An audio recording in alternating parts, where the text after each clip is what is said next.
बच्चों, जो आज की हमारी वीडियो है वो खास करके क्लास और 9 के उन बच्चों के लिए है जो संस्कृत लिए हैं। तो बच्चों, आज की जो हमारी वीडियो है वो विभक्ति भाग 2 है। मतलब बच्चों, हमने विभक्ति हमारे पहले पार्ट में देखा था, उसके अंदर आने वाले हमने 2 टाइप्स देखे थे। कारक विभक्ति देखा था, उपद विभक्ति देखा था। उसके बाद हमने देखा था कि कारक विभक्ति के अंदर और कितने टाइप्स होते हैं और ये उपद विभक्ति किस प्रकार कारक विभक्ति के ऊपर डिपेंड करते थे। हमने ये भी चीज़ों को समझा था। हमने कर्ता कारक देखा था, उसके बाद हमने कर्म कारक को देखा था। और आज बच्चों हम कर्ता और कर्म के बाद क्या आता है बच्चों, कर्ता ने कर्म को करण से। तो बच्चों, आज की वीडियो हम करण कारक से चालू करने वाले हैं। इसके पहले बच्चों 2 मिनट रिवाइज कर लेते हैं कि कर्ता कारक और कर्म कारक में हमने क्या पढ़ा था। कर्ता कारक वो होता है जो कार्य को कर रहा हो और उसके साथ हमेशा ने लगता है। जब भी आप क्या हिंदी का सेंटेंस है और उसमें ने लगा है तो बिना सोचे समझे आप उसको सिंपल कर्ता कारक के ऊपर लगा दें। मतलब आप उसे हमेशा प्रथमा विभक्ति के ऊपर लगाएंगे। सेकेंड था बच्चों कर्म कारक। कर्म कारक क्या होता है, जब भी आपके सेंटेंस में को हो या जब भी आपके सेंटेंस में किसको का उत्तर मिले या किसको का आंसर मिले तो आप सिंपल क्या लगाएंगे, कर्म कारक। मैं वापस रिपीट करती हूँ बच्चों, कर्ता कारक वो होता है जिसमें आपको ने का उत्तर मिले या जो कार्य कर रहा हो उसका उत्तर मिले, कहलाता है कर्ता कारक। बट वहीं कर्म कारक वो होता है जब आपके सेंटेंस में किसको का उत्तर मिले या आप क्या कर रहे हो इसका उत्तर मिले। अर्थात जब कर्ता को छोड़कर वाक्य का जो फल होता है किसी अन्य संज्ञा या सर्वनाम पर पड़ता है तो उसे हम क्या कहते हैं बच्चों, कर्म कारक। आज बच्चों हम अपने चलते हैं तीसरी विभक्ति के ऊपर अर्थात तृतीया विभक्ति, और ये कोई और नहीं करण कारका ही है। इसमें क्या होता है बच्चों, हम कोई भी कार्य कर रहे हैं और उसको कार्य को करने के लिए हमें किसी साधन की आवश्यकता हो रही है। अर्थात मैं एक सेंटेंस बोल रही हूँ, शायद आपको सेंटेंस से समझ आ जाए। राम पत्र लिख रहा है। राम यहाँ क्या है बच्चों, करता। किसको लिख रहा है, पत्र लिख रहा है। राम करता पत्र कर्ण, यहाँ तो करण नहीं है। पर यदि मैं बोल दूं राम पेन के द्वारा पत्र लिख रहा है या राम पेन से पत्र लिख रहा है, राम का जो साधन है पत्र को लिखने के लिए वो है क्या बच्चों, राम का साधन यहाँ क्या था, पेन था। या पेन की जगह पेंसिल उपयोग कर लो, वो आपकी चॉइस है। बट यहाँ साधन जो आप ले रहे हो वो आपका क्या होता है, करण कारक। अर्थात यदि आप ले सकते हो मैं बॉल के द्वारा खेल रहा हूँ या मैं मैदान में बॉल से खेल रहा हूँ। तो भाई मैं किससे खेल रहा हूँ, मेरा साधन क्या है, बॉल है। और बॉल को बच्चों संस्कृत में कंडुकेन बोलते हैं, ठीक है, कंडुकेन। और मैं कंडुकेन इसलिए बोल रही हूँ क्योंकि मैं तृतीया विभक्ति लगा के बोल रही हूँ, बॉल से अर्थात कंडुकेन, ठीक है। तो बच्चों जब हम साधन की बात करते हैं, किसकी बात करते हैं, साधन की, तो आप हमेशा याद रखें क्या लगता है, करण कारक।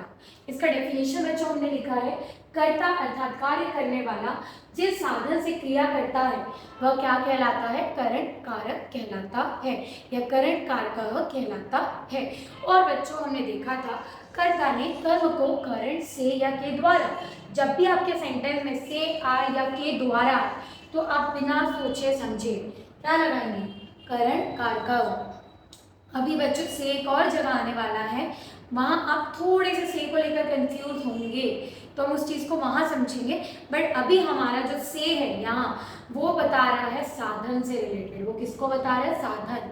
हमें कार्य को करने के लिए जिस साधन की आवश्यकता है उस आधार पर यहाँ हमें से बता रहा है, अर्थात के द्वारा भी यहाँ हमें बता रहा है। जब भी आपकी साधन की बात की जाए या आपके सेंटेंस में साधन के साथ से या के द्वारा लगाया जाए तो आप बिना किसी झिझक के क्या लगा देंगे, करण कारक। अब बच्चों हम उपद विभक्ति की ओर बढ़ते हैं। हमने हमारी लास्ट वीडियो में ही उपद विभक्ति समझा था।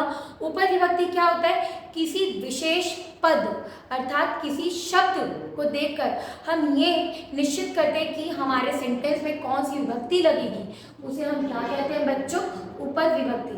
जैसे सबसे पहले करण कारक की पहली उपद विभक्ति है सह साकम साधन, मतलब के साथ। जब बोला जाए मैं मित्र के साथ घूमने जा रहा हूँ, अहम मित्रेण सह गमिष्यामि, मैं मित्र के साथ घूमने जा रहा हूँ, मैं किसके साथ घूमने जा रहा हूँ? मित्र के साथ। कहीं ना कहीं जो मेरा साधन है यहाँ क्या है? मेरा मित्र है। जब भी आपके सेंटेंस में के साथ लगे तो आप संस्कृत में के साथ के लिए आप लिख सकते हैं स, साकम और सार्धम। और यदि ये 3 वर्ड कहीं दिख रहे बिना किसी झिझक के, आप क्या लगा देंगे? करंटकार का। या यदि आप हिंदी के सेंटेंसेस को संस्कृत अनुवाद कर रहे हैं अर्थात संस्कृत में ट्रांसलेट कर रहे हैं तो बिना किसी झिझक के साथ यदि आपके हिंदी के सेंटेंस में लगाए, बिना कुछ सोचे समझे कारका और विभक्ति उसमें उपयोग करेंगे। आगे चलते बच्चों, सम या सदर्श। सम या सदर्श बच्चों, मैंने क्या बोला? सम या सदर्श। यदि सम और सदर्श आए मतलब क्या होता है? समान। समान मतलब भाई हम बोलते हैं ना, हम अपने पिता के समान बनना चाहते हैं, हम इस नेता के समान अपने देश के लिए कुछ करना चाहते हैं, हम फौजी के समान देश के लिए लड़ना चाहते हैं। ठीक है, मतलब आप उसके जैसे बनना चाहते हो। जब भी आपके वर्ड में समान आए या उसके जैसा या के जैसा आए, मतलब आप किसी की तरह बनना चाहते हो, तो आप हमेशा बिना कोई समझे क्या लगाएंगे? करंटकार का ही लगाएंगे आपके सेंटेंस में। और यदि आपके साथ समान दे दे, की तरह दे दे या के जैसे दे दे, तो आप यदि संस्कृत अनुवाद करें तो उन चीज़ों के लिए आप वर्ड यूज कर सकते हो सम या सदर्श। तीसरे की ओर चलते हैं, अंग विकार। अंग विकार मतलब क्या होता है बच्चों? अंग का रूप बदल जाना, अर्थात मतलब भाई हम सब नॉर्मली चलते हैं ना, हम सब नॉर्मली चलते हैं, ठीक है भाई, बट अंग विकार क्या होता है?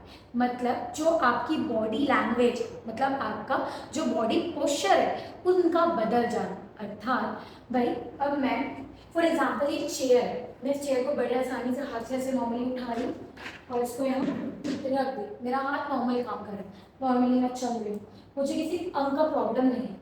बट वहीं यदि मेरा किसी एक्सीडेंट के कारण मेरा हाथ टूट जाए या पैर टूट जाए, मेरे अंग का रूप बदल जा रहा है, मेरा अंग क्या हो रहा है? खराब हो जा रहा है, टूट गया है, तो मेरे अंग का जो रूप है उसका बदल जाना ये अंग विकार कहलाता है।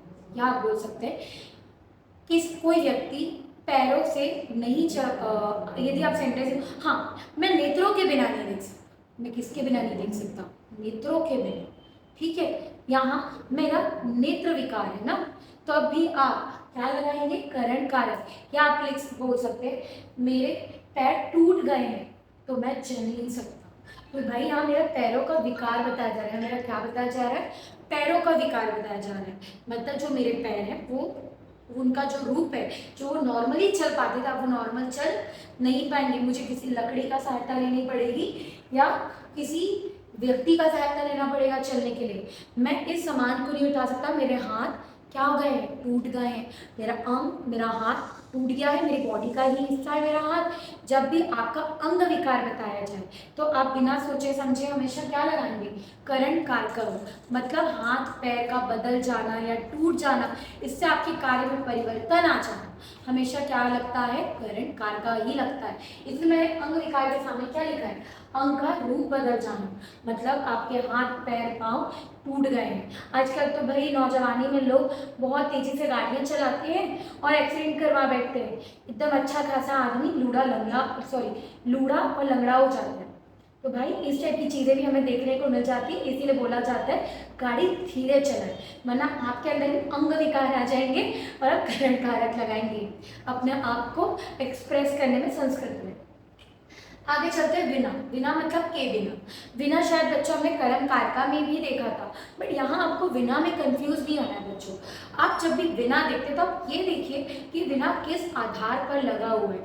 जैसे मैं नेत्रों के बिना नहीं देख सकती, मैं आंखों के बिना नहीं देख सकती, और आंखों के बिना अर्थात अंग विकार है ना, तो ये बच्चों क्या लग जाएगा? करंट कार्य। या कहा जाए मैं अपने हाथों के द्वारा ये कार्य नहीं कर सकती, मतलब मेरे हाथ के बिना, हाथों के बिना मतलब यहाँ हाथ का विकार हो रहा है अर्थात अंग विकार, तब भी यहाँ क्या लगेगा बच्चों? करंट कार का। अर्थात आखिरी में चलता है बच्चों अलम।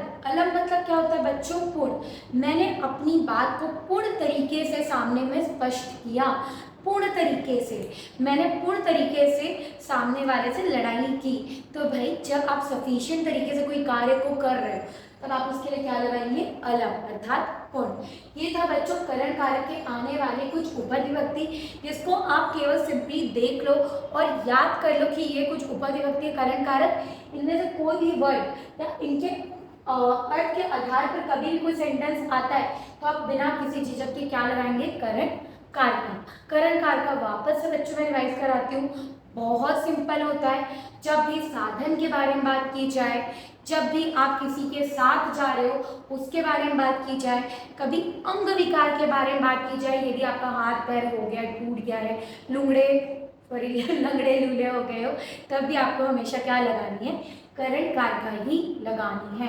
या आप किसी की तरह बनना चाहते हो, किसी के समान बनना चाहते हो, तब भी आप क्या लगाएंगे, करण कारक ही लगाएंगे।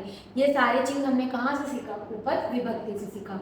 अब देखते हैं कैसे पुल्लिंग, स्त्रीलिंग और नपुंसकलिंग में हमारा करण कारक चलता है। पहला, पुल्लिंग में रामेण रामाभ्याम रामे, स्त्रीलिंग में लत्या लताभ्याम लताभियो। बच्चों मैं बता दूं, यहाँ मैंने माँ नहीं लगाया है, मैंने माँ के जगह मैंने बिंदी का उपयोग किया है, ठीक है, मतलब अर्थात मैंने अयोगवा का यूज किया है। आगे चलते हैं, नपुंसकलिंग फलेन फलाभ्याम फलय, ठीक है। अब बच्चों में एक बात बता दूं, नपुंसकलिंग और पुल्लिंग तृतीया विभक्ति से, कहाँ से बच्चों, तृतीया विभक्ति से हमारा नपुंसकलिंग और पुल्लिंग समान रूप से चलता है।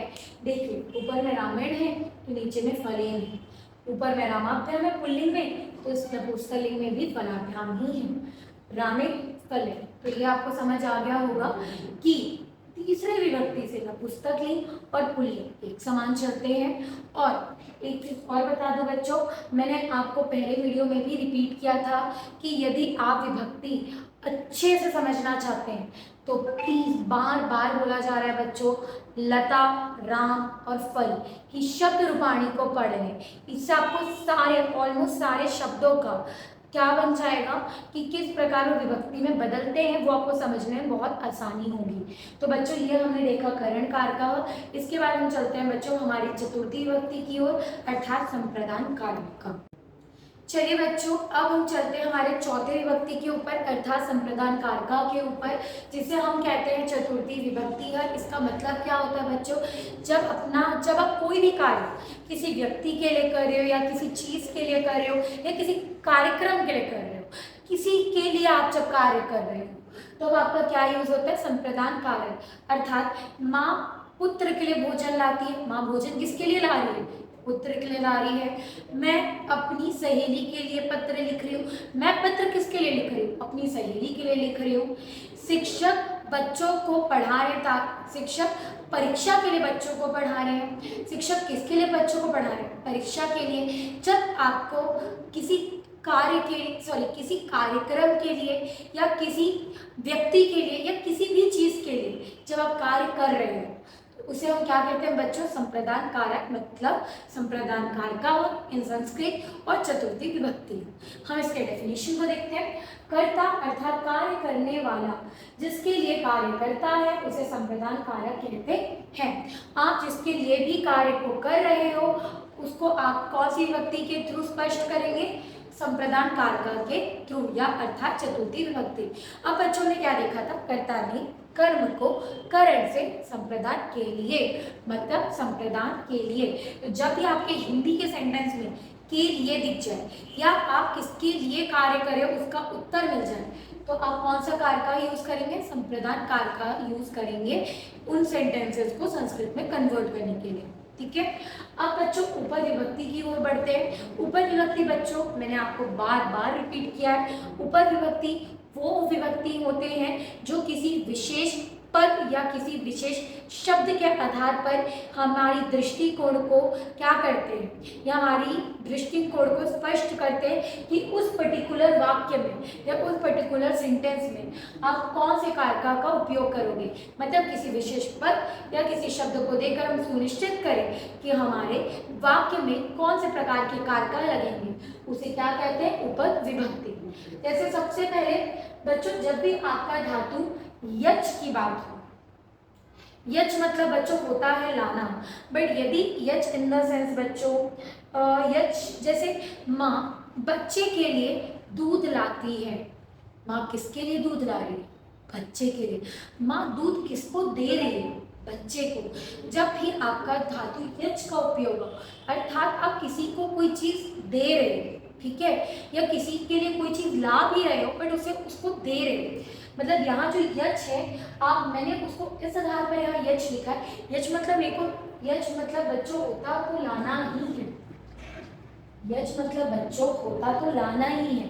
मैं दूध लाती हूँ या मैं बाजार से फल लाती हूँ, बट वो चीज को लाकर मैं किसी को दे रही हूँ, इसलिए पहले मैंने लिखा है किसी को देना है या किसी को दिया जाता है, इस आधार पर आपका सेंटेंस है तो आप क्या लिखेंगे? संप्रदान कारक।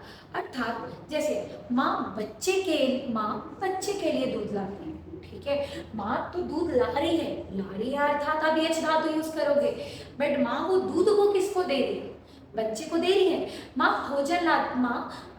अपने छोटे छोटे बच्चों के लिए भोजन लाती है, तो बच्चों के लिए माँ भोजन ला रही है ना, जो भोजन है वो बच्चों को माँ देगी। जब आपका सेंटेंस देने में ये दिया जाता है इस आधार पर, तो यदि आपके सेंटेंस में यच धातु का भी उपयोग हो रहा है तो आप क्या लगाएंगे? संप्रदान कारक। जब भी आपके सेंटेंस में दिया जाता है या आप देने में आपके सेंटेंस में यच का उपयोग हो रहा है तो आप बिना सोचे समझे आप क्या लगाएंगे? संप्रदान कारक। और एक बात बच्चों मैं आपको सुनिश्चित करना चाहती हूँ, यच मतलब लाना ही होता है। यच के मतलब से मत भटकिएगा, यच का मतलब लाना ही होता है, बट यहाँ यदि जो आपका यच है वो किसी को दिया जाने में या देने के आधार पर यूज हो रहा है तो आप क्या यूज करेंगे? संप्रदान कार का ही यूज करेंगे। बट यदि आप प्रॉपर यच का मतलब देखते हैं तो यच का मतलब प्रॉपरली लाना ही होता है, ठीक है। अर्थात जो पहला उपविभक्ति वो बहुत सिंपल है, इसका मतलब ये है किसी चीज को आप ला रहे हो किसी को देने के लिए, किसी चीज को आप ला रहे हो किसी को देने के लिए, ठीक है, तो आप इस आधार पर क्या यूज करेंगे? संप्रदान कारक। दूसरी ओर बढ़ते हैं बच्चों, नमः। हम बोलते हैं ना शिवाय नमः, ठीक है, इंद्राय नमः। जब भी आपका वर्ड नमः यूज हो तब भी आप संप्रदान कारक लगाएंगे।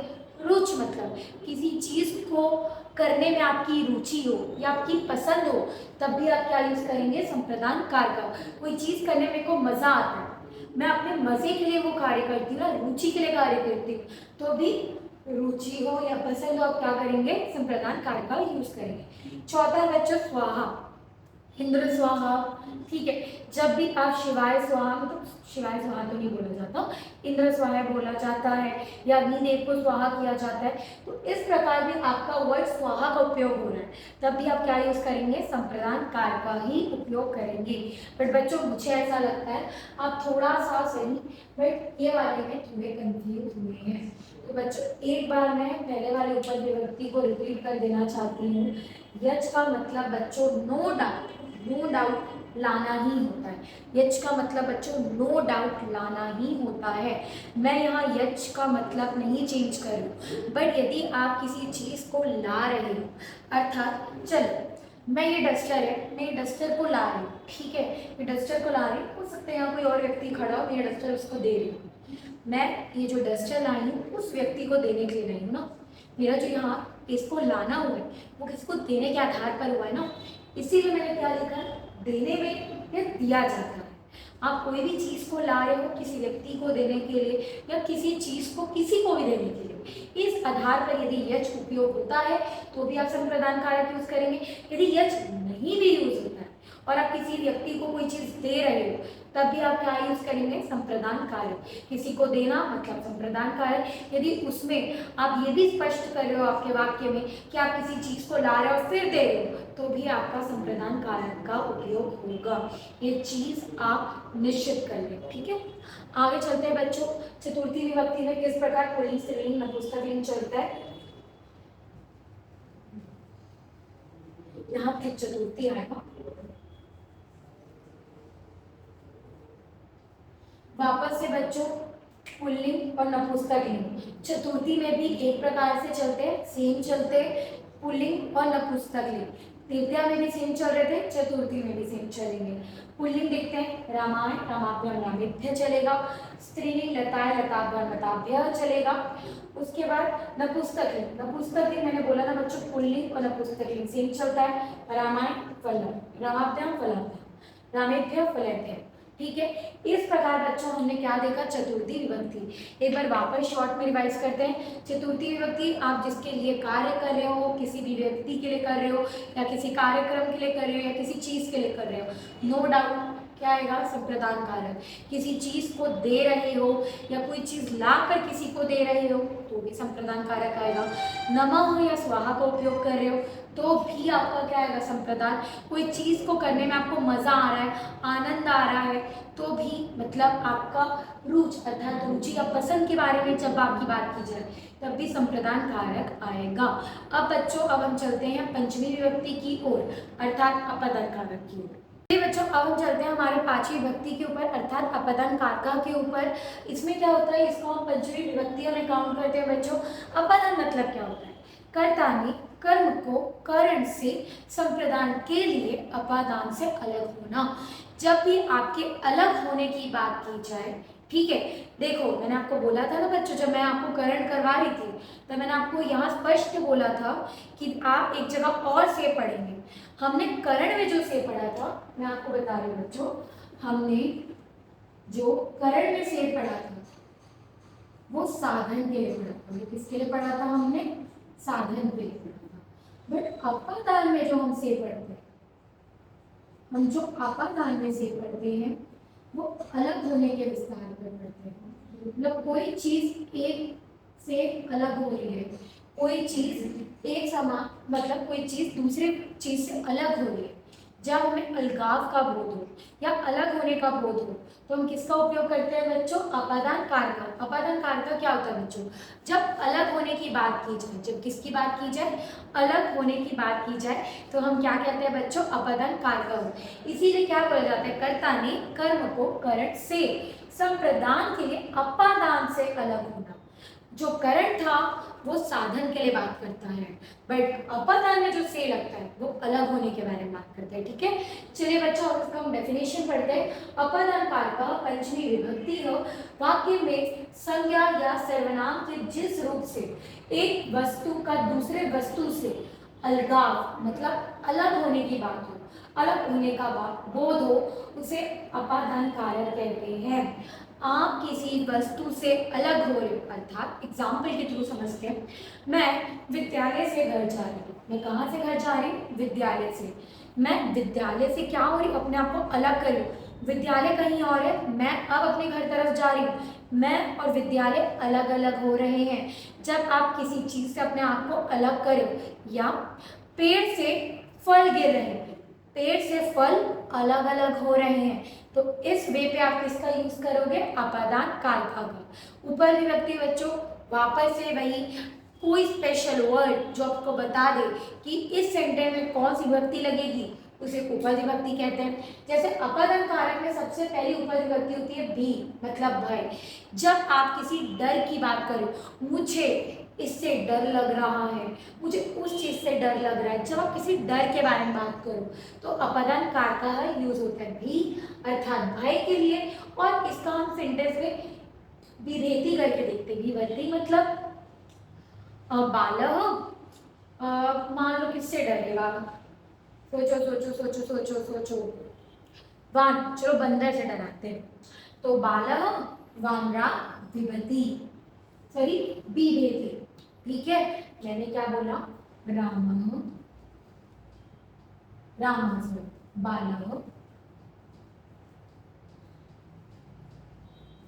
बालक वानरात होगा, फिर लिखेंगे आप विभेति, मतलब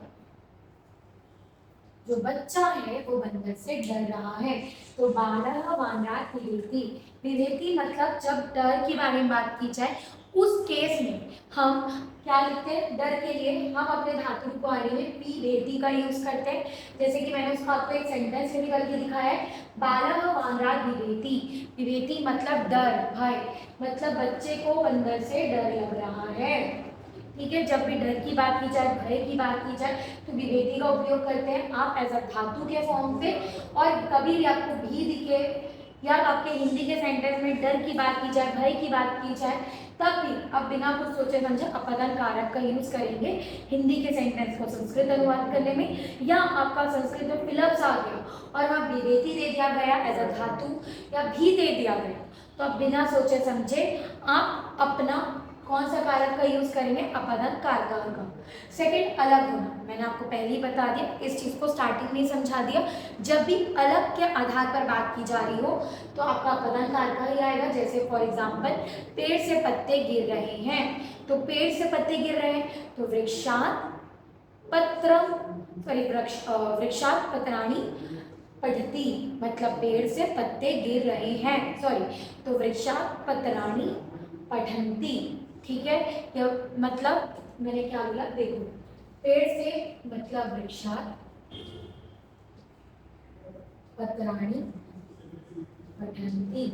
पट धातु का आपको पता है, पट धातु का यूज गिरने के लिए यूज होता है, कोई चीज गिर रहा है उसके लिए आप किस धातु का यूज करते हैं, पट। और भैया पेड़ से पत्ते अलग हो रहे हैं, पेड़ से पत्ते गिर रहे हैं, अलग हो रहे हैं, बट यहाँ हमें अलग होने का भाव शो कर रहा है, तो यहाँ क्या आएगा, मैंने क्या लगाया, इसीलिए वृक्षात लगाया, मतलब मैंने वृक्ष में चतुर्थी विभक्ति का क्या किया, उपयोग किया। ठीक है, अब बच्चों आगे चलते हैं। बही, बही मतलब के बाहर। मेरा विद्यालय नहीं, मैं घर के बाहर जा रही हूँ, मैं विद्यालय के बाहर जा रही हूँ। जब भी आपके बाहर के बारे में बात की जाए, के बाहर का उपयोग किया जाए, बही का उपयोग किया जाए, तो भी अपादान कारक आएगा। रीते मतलब के अलावा, जैसे कि मुझे ज्ञान के अलावा मुक्ति नहीं मिल सकती, मुझे प्रभु के नाम के अलावा मुक्ति नहीं मिल सकती, या मुझे ज्ञान के अलावा इस परीक्षा में कोई पास नहीं करवा सकता। मैं यदि, ठीक है, के अलावा मतलब रीते, मतलब आप किसी चीज के बिना या के अलावा आप उस कार्य को कर ही नहीं सकते, तो आप क्या लगाएंगे, अपादान कारक। कहीं भी आपको संस्कृत के सेंटेंस में रीते दिख जाए, बिना सोचे समझे अपादान कारक लिखे, या के अलावा का उपयोग आपके हिंदी से के सेंटेंस में मिल जाए और उस आपको संस्कृत अनुवाद करने के लिए बता दिया जाए, तो भी आप क्या लगाएंगे, अपादान कारक का ही उपयोग करेंगे। दूरम मतलब के दूर। मेरा घर नहीं, मेरा विद्यालय मेरे घर से दूर है, तो मेरा जो घर है वो विद्यालय से दूर है, वहीं मेरा घर विद्यालय के पास है। जब दूर की दृष्टि से देखा जाए या कि पास की दृष्टि से देखा जाए, तब भी क्या आएगा आपका अपादान कारक। कि दूर के लिए आपका उपद विभक्ति होता है दूरा, और के पास के लिए होता है आपका अंतिका। जब भी आपके फिलअप्स आ रही है और वहाँ दूरम दिख रहा है, अंतिकम दिख रहा है, बिना सोचे समझे अपादान कारक का उपयोग कर ले। अपादान कारक वापस से या अलग होना आपको क्या दृष्टिकोण देता है, अपादान कारक का देता है। कोई चीज अलग हो रहा है तो आप कौन सी विभक्ति यूज करेंगे, पंचमी विभक्ति।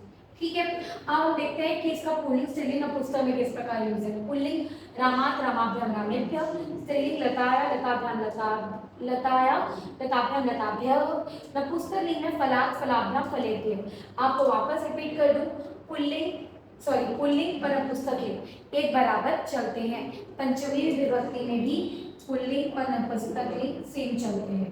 ठीक है, तो ये था बच्चों आपका अपादान कारक। एक बार और रिपीट करते हैं शॉर्ट पे। अपादान कारक क्या होता है, कोई चीज से आप अलग हो रहे हो, इसका बोध कराने वाला, इसको समझाने वाला, या उसमें जो से लग रहा है वो अलग होने की बात कर रहा है, तो अपादान कारक। वहीं कोई चीज कितनी दूर है, हम उसके कितने पास है, या कोई चीज बाहर है, इस दृष्टिकोण में भी दिखाता हो तो अपादान कारक। कोई चीज से मुझे डर लगता है, ठीक, या कोई चीज हमें अलग होने को शो कर रही है, तो अपादान कारक का ही यूज करेंगे। या मैं उसके अलावा मैं वो कार्य कर ही नहीं सकता, तो भी आप क्या लगाएंगे, अपादान कारक का ही उपयोग करेंगे। वापस से के बाहर, के दूर, के अलावा की दृष्टिकोण से केवल अपादान कारक का ही उपयोग होता है। डर से भी बात की जाए तो भी अपादान कारक का यूज होता है। जैसे हमने देखा था बालः वनरात विभति। बालः वनरात विभति मतलब जो बच्चा है वो बंदर से क्या डरता है, जो बच्चा है वो बंदर से डरता है, तो वनरात का उपयोग किया था हमने। वहीं पेड़ से पत्ते गिर रहे हैं तो वृक्षात पत्राणि पठन्ति, मतलब पेड़ से पत्ते गिर रहे हैं, है लगाए करके मैंने बहुवचन लगाया, मतलब पठन्ति लगाया। ठीक है। तो बच्चों ये था आपका अपादान कारक। और बच्चों आज की वीडियो हम यहीं समाप्त करते हैं। हमने यहाँ 3 विभक्ति पढ़ा था, करण देखा था, संप्रदान देखा था, अपादान देखा था।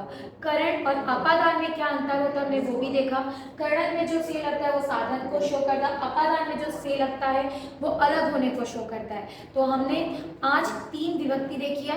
आज के लिए बच्चों वीडियो इतना ही, वीडियो को और लंबा ना करते हुए बाकी चीज़ों को हम अपने तीसरे भाग पे करेंगे और अच्छे से चीज़ों को समझने का प्रयास करेंगे। तो आज के लिए इतना ही बच्चों, धन्यवाद।